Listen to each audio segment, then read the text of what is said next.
अस्सलाम वालेकुम। मेरा नाम है डॉक्टर मुस्तफ़ा परवेज़ और आज हम बात करेंगे टोटल नी रिप्लेसमेंट के बारे में। स्पेशली कि जब आपकी सर्जरी होने जा रही है तो ड्यूरिंग दिस सर्जरी क्या स्टेप्स लिए जाते हैं आपकी नी को प्रिपेयर करने के लिए और अल्टीमेटली रिप्लेस करने के लिए। तो कुछ लोग जानना चाहते हैं कि इसकी सर्जरी होती किस तरह से है, कैसे आप कट्स बनाते हैं, कैसे उसमें इम्प्लांट लगाते हैं। तो आज हम उसके बारे में थोड़ी सी बात करेंगे।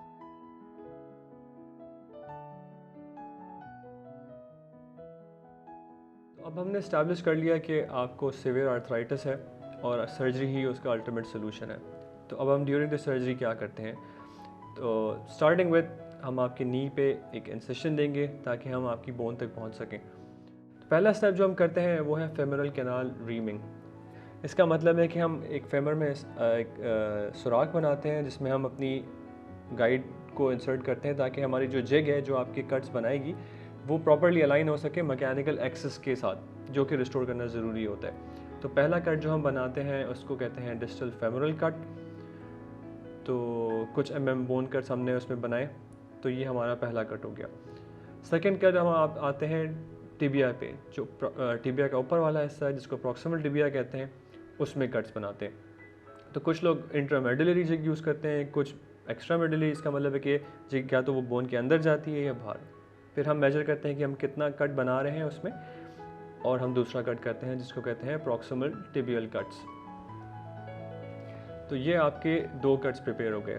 फिर हम चेक करते हैं कि ये cuts either properly rectangular cuts हैं, स्टेबल हैं, और आपके जो लिगामेंट्स हैं वो इनमें स्टेबिलिटी है कि नहीं, और कितना हमारा गैप है ये।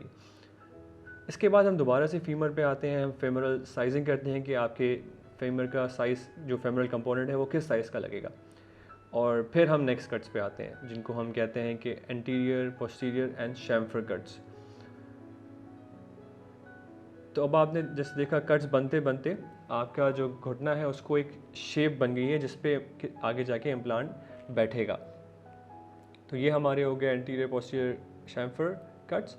एंड देन ये बीच का कट जिसको कहते हैं बॉक्स कट।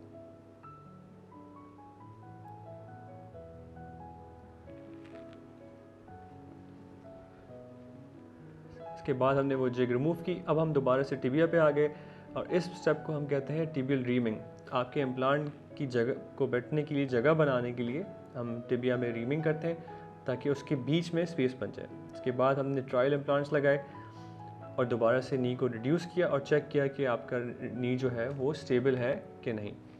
इसके बाद हम आ गए आपके नी कैप की प्रिपरेशन की तरफ, जिसको पटेलर प्रिपरेशन या पटेलर रीसर्फेसिंग कहते हैं। कुछ लोग ये करते हैं, कुछ लोग कहते हैं कि इसके करने की ज़रूरत नहीं है, लेकिन कर दिया जाए तो बेहतर है। तो इसी तरह से हमने पटेला के ऊपर पिछले वाले हिस्से में कट्स बनाए और ये ट्रायल पटेला इसमें लगा के दोबारा से आपके नी की स्टेबिलिटी और इसकी जो गैप बैलेंसिंग और स्टेबिलिटी कहते हैं इसको, वो चेक किया।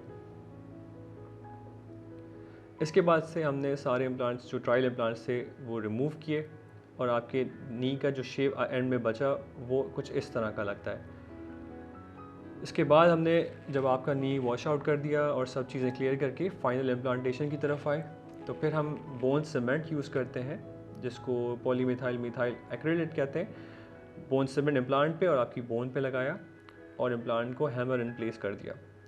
इसके बीच में फिर हमने एक ट्रायल पॉलीथीलीन लाइनर लगा दिया जब तक कि हम पटेला को प्रिपेयर कर रहे होते हैं। सीमेंट लगा के उसमें फाइनल पटेलर बटन इंसर्ट कर दिया, दोबारा से उसकी स्टेबिलिटी असेस की एंड देन फाइनल पॉलीथीलीन लाइनर उसमें प्लेस कर दिया एंड सब चीज़ों को अपनी जगह रिड्यूस किया एंड आपका नी एंड में कुछ इस तरह से लगता है आफ्टर द रिप्लेसमेंट।